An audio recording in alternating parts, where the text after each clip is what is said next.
নমস্কাৰ দৰ্শকসকল আজি আপোনালোকৰ বাবে লৈ আহিছো এটা নতুন ৰেচিপি এই ৰেচিপিটোত আপোনালোকক দেখুৱাম যে আমি কেনেদৰে মানিমুনি শাক আলুৰে হৈতে ভাজি খাব পাৰো এই ৰেচিপিটো আজি আমি এই কাৰণে বনাইছো যেহেতু লকডাউন চলি আছে গতিকে আমাৰ বজাৰলৈ যাবৰ বাবে যথেষ্ট অসুবিধা হৈছে গতিকে আমি যদি এই কেইদিন ঘৰতে পোৱা বিভিন্ন খাদ্য শাক-পাচলি খাব পাৰো আমাৰ কি হ'ব শৰীৰটো ভালে থাকিব আমাৰ মনটো সুস্থ হৈ থাকিব গতিকে যেহেতু মানিমুনি এবিধ বহুত ঔষধি খাদ্য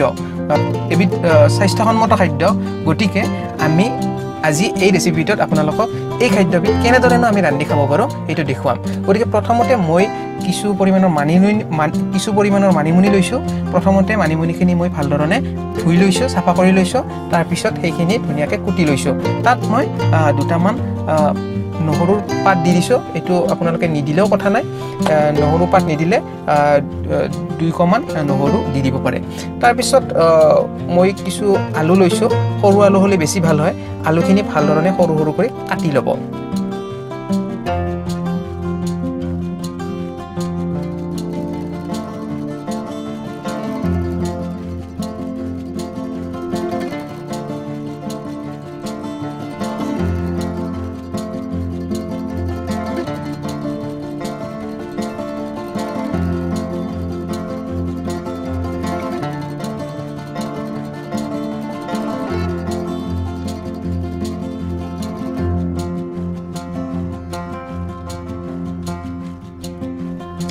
তাৰ পিছত এটা কেৰাহী লব কেৰাহীটো গৰম হোৱাৰ পিছতে তাত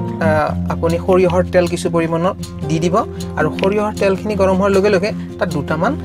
জলকীয়া কেঁচা জলকীয়া দি দিব তাৰ পিছত তাত দুটামান পিয়াজ সৰু সৰু কৰি কাটি দি দিব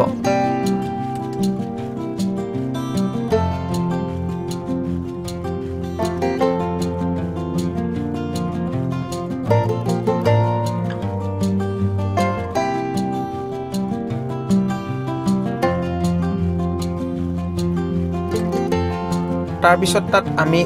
কাটি লোৱা আলু টুকুৰা কেইটা দি দিব আৰু আলুখিনি প্ৰথমতে ভালদৰে ভাজি লব মিডিয়াম ফ্লেমত ভাজিব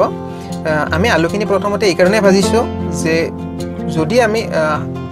মানিমুনিখিনি একেলগে দি দিও তেতিয়া মানিমুনিখিনি কি হ'ব ফলকানে ভাজি যাব যাৰ ফলত আমাৰ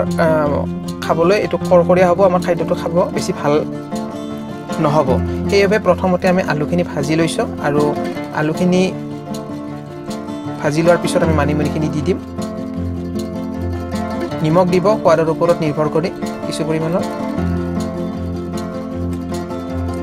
2 চামুচ মান হালধিৰ গুড়ি দি দিব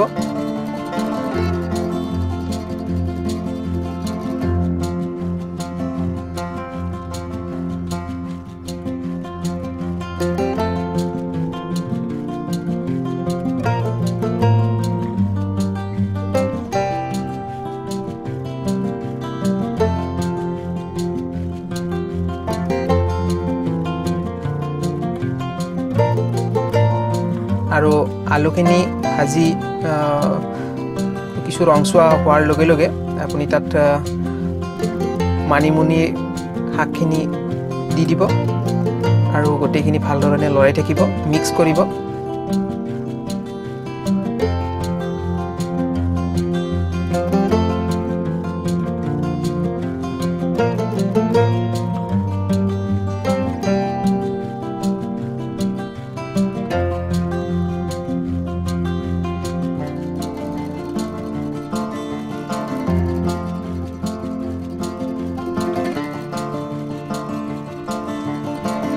এনেদৰে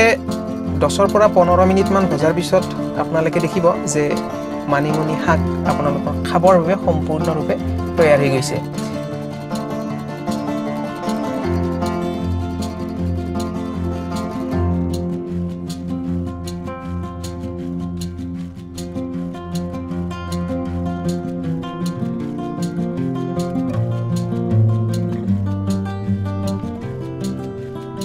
ভিডিওটো কেনে পালে কমেন্ট সেকশনত জনাবলৈ নাপাহৰিব ভিডিওটো ভাল পালে লাইক কৰিব শেয়াৰ কৰিব আৰু আমাৰ চেনেলটো সাবস্ক্ৰাইব কৰিবলৈ নাপাহৰিব কিয়নো আমি এনেকুৱা ধৰণৰ বিভিন্ন ভিডিও আপোনালোকৰ বাবে লৈ আহিম গতিকে আজিলৈ আহিছো ধন্যবাদ